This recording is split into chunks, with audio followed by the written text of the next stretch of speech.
दोस्तों, क्या आप जानते हैं कौन था वह योद्धा जिन्होंने भगवान श्री कृष्ण पर चलाए थे 12 घातक तीर? क्या हुआ जब महाभारत के युद्ध के बीच में भगवान कृष्ण हो गए लहूलुहान?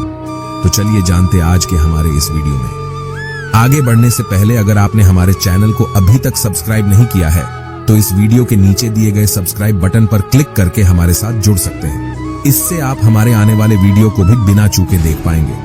और आपको यह वीडियो पसंद आए तो लाइक और शेयर करना ना भूलें। तो चलिए शुरू करते। दोस्तों, कहा जाता है कि महाभारत के युद्ध में भगवान श्री कृष्ण ने अर्जुन और दुर्योधन को 2 विकल्प दिया थे। एक, या तो वह भगवान कृष्णा जो निहत्थे होंगे उनको चुने, या फिर वह भगवान कृष्णा की नारायणी सेना को चुने जो अजय थी। उस सेना को कभी भी युद्ध में पराजय नहीं मिली थी। अर्जुन ने भगवान कृष्ण को चुना और दुर्योधन ने नारायणी सेना को। अब सवाल यह है कि भगवान कृष्ण जिसने युद्ध में भाग ही नहीं लिया था, तो फिर किस योद्धा ने भगवान कृष्ण पर 12 घातक तीर चलाए थे? तो आपको बता दे, वो कोई और नहीं बल्कि स्वयं सूर्यपुत्र कर्ण थे। तो चलिए जानते हैं आखिर ऐसा तो क्या हुआ था कि सूर्यपुत्र कर्ण को भगवान श्री कृष्णा पर घातक तीर चलाने पड़े थे। दोस्तों, युद्ध का 17वां दिन चल रहा था। कर्ण और अर्जुन आमने सामने थे। दोनों के बीच भयंकर युद्ध हो रहा था। दोनों योद्धा एक दूसरे पर कई सारे असीम शक्तियों का प्रयोग कर रहे थे। कई सारे घातक बाण चला रहे थे। कर्ण की रणनीति यही थी कि वो अर्जुन को खत्म करना चाहते थे और अर्जुन ये चाहते थे कि वह कर्ण का खात्मा कर दे, क्योंकि दोनों में बचपन से ही प्रतिस्पर्धा थी। दोनों ही एक दूसरे को सर्वश्रेष्ठ धनुर्धर मानते थे। फिर वो समय भी नजदीक आ गया जब कर्ण ने अर्जुन के लिए सर्प बाण चलाने का निर्णय किया। इस बाण को कर्ण ने कई वर्षों से अर्जुन पर प्रहार करने के लिए रखा था।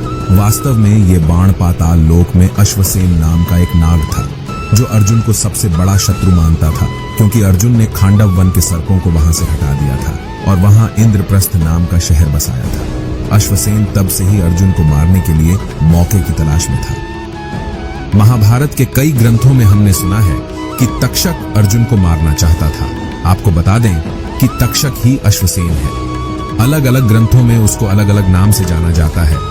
कई ग्रंथों में उसको नागराज तक्षक के नाम से जाना जाता है और कई ग्रंथों में उसके नाम का उल्लेख अश्वसेन किया गया है। जब महाभारत का युद्ध चल रहा था तब मामा शकुनी ने नागराज तक्षक को अंगराज कर्ण के तीर पर बैठकर अर्जुन को मारने की योजना बनाई थी।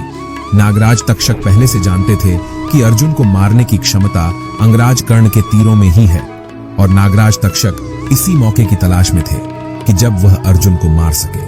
युद्ध के दौरान जब अर्जुन और अंगराज एक दूसरे पर घातक तीर चला रहे थे तब कर्ण को सर्प बाण का प्रयोग करते देख नागराज तक्षक खुद उनके बाण पर जाकर विराजित हो गए। फिर कर्ण ने अर्जुन पर बाण चलाया। अर्जुन बाण के रूप में नागराज तक्षक को पहचान नहीं पाए, जबकि अर्जुन का रथ चला रहे उनके सारथी भगवान वासुदेव ने नागराज तक्षक को तत्काल ही पहचान लिया और अर्जुन के प्राणों की रक्षा के लिए अर्जुन के रथ को अपने पैरों से भूमि में दबा दिया और रथ का पहिया जमीन में फंस गया। इसकी वजह से अंगराज का वह तीर अर्जुन को लगने के बजाय अर्जुन के सर के पास से निकल गया और एक सैनिक को जाकर लगा।